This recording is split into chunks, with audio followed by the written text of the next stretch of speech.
And this one, still doing another one of these black and white ones. So just go and select subject, copy, deselect, change the image to grayscale. Yep, discard.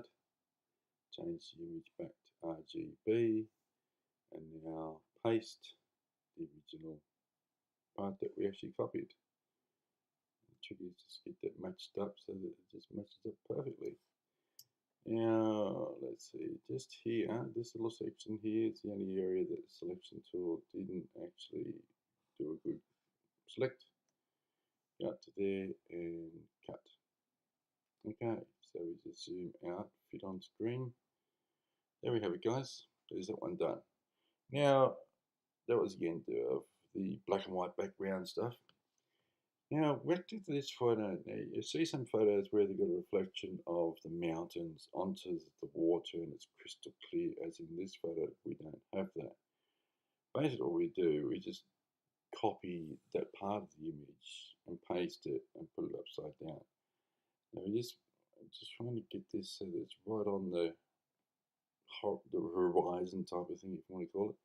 Selection tool like that. Go up to copy. Then we go down to paste. So up here on the layer section, you can see where it is.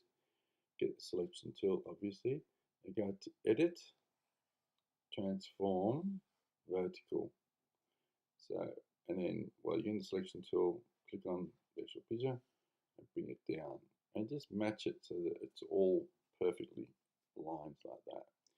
Now all we have to do now is to bring this up. Now, unfortunately, see what's happening? The whole entire thing in perspective. So when you're selecting something in Photoshop, it automatically now goes into the whole entire thing. So to hold down the Shift key, and then you can actually change it. Go back to the original size. Hold down the Shift key, and I can just move like that. Everything's blinking, it's crazy. Alright, so what we're going to do, I'm going to get it close to something like that. That looks good. Now we go up to the layer itself, we go to its opacity and bring that down. Now look what's happening now. I only brought it down to 64%, but that's good enough. Okay, now a much easier way, because see the background blue is different to this, and that's what's happening here. It's changing itself. It's not actually blending in properly. So I'll put that back up. Now I can try and select this area, and that too, it's not selecting it properly.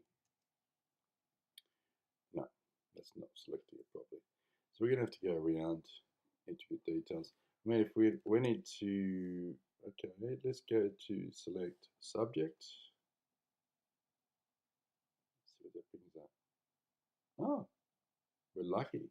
Look at that. So let's copy that.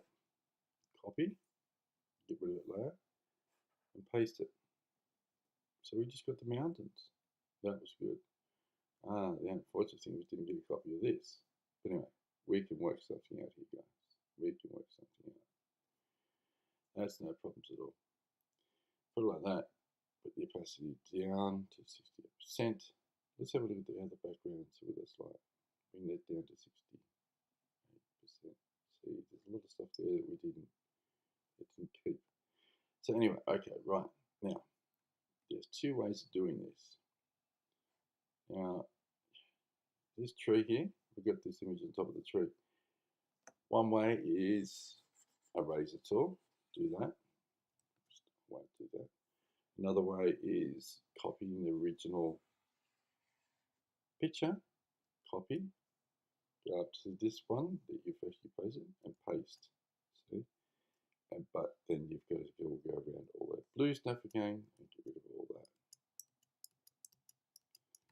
So that's time consuming, very time consuming. What I'm trying to do here, I'm trying to make it so easy so it's less time spent on an image. The easiest and quickest way around things. Okay. Excuse me.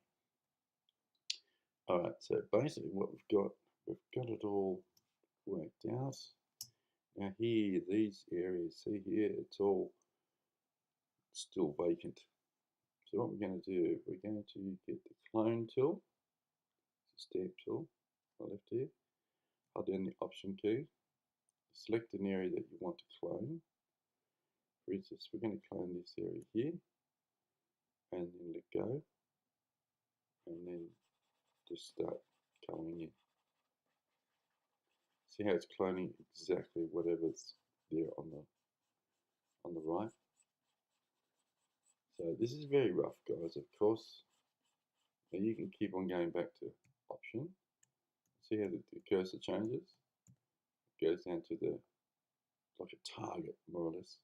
That's what it's going to target copy. That, let go. A little arrow shows us where we're going to be starting to do our stuff. So look, this is completely wrong. I mean, I wouldn't do something like this and submit it to anyone, like a magazine or something. Right, now that opacity's got to come down a little bit more. There we go. Now it's looking good. Now it's looking good. You can go into other things as well. You can go into other little intricate details where you get the razor tool and get it nice and big, and hardness is right down. It's nice and soft and round. So 300, and just really roughly, see it's too much. Okay, so we go back.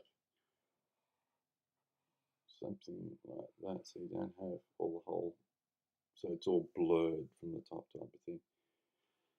I preferably don't like it. I like them this way a lot better. Then again, you can actually change this opacity and put it straight back up, and have it like that. Bring it down a little bit, that'd be better. But anyway, guys, that's how you do a background.